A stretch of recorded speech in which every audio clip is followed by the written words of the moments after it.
දවසින් දවස උත්සාහයෙන් ගොඩ යන්න හදන මගේ යාළුවෝ සියලු දෙනාටම සුබ දවසක් වේවා. ඉතින් ඔන්න මම අද වගේ වීඩියෝ එකකින් විශේෂ දෙයක් ඔයාලට පැහැදිලි කරන්න යන්නේ.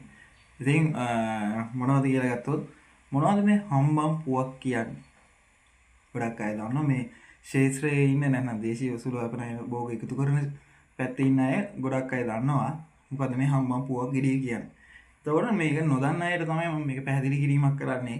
ඒ වගේම මේ ශාස්ත්‍රයට ඉන්ට්‍රස්ට් එකක් තියෙන ඒ වගේම සුළු අපනයන භෝග වගාවන් කරන අයට උදව්වක් වෙයි කියලා හිතලා තමයි මම මේ වීඩියෝ එක කරන්නේ. ඉතින් වීඩියෝ එක ස්කිප් කරන්නේ නැතුව බලන්න කියලා මම ඕගොල්ලන්ට ආදරයෙන් ඉල්ලනවා. එහෙනම් මොනවද මේ හම්බම් පුවක් කියලා කියන්නේ? ඔයාලා සාමාන්‍යයෙන් දන්නවා දේශීය පුවක් කියන වර්ගය නේද?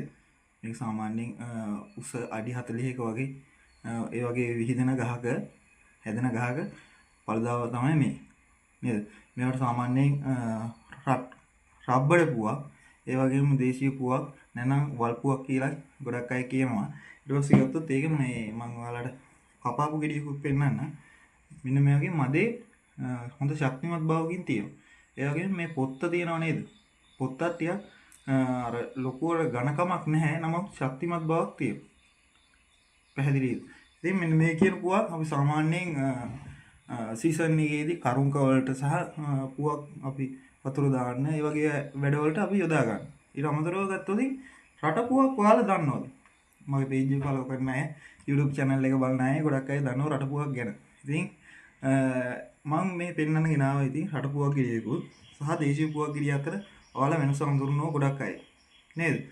මේ ගෙඩියට වඩා මේ ගෙඩිය විශාලත්වයෙන් වැඩි. ඒ වගේම පැහැය පොඩි ලා කහ පාටක් තියෙන.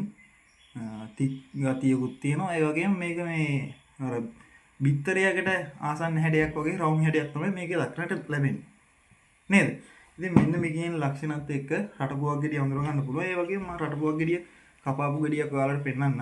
මෙන්න වගේ ගෙඩිය මදේ ඇතුළ ඝනකම නැත්නම් මේ අපි ප්‍රයෝජනෙට ගන්න කොටස මදේ ටික විශාලත්වයෙන් දක්නට ලැබෙනවා. ඒ වගේම ගත්තොත් මෙන්න මේ ලෙල්ල ඝනකමින් වැඩි ප්‍රමාණයක් තියෙනවා.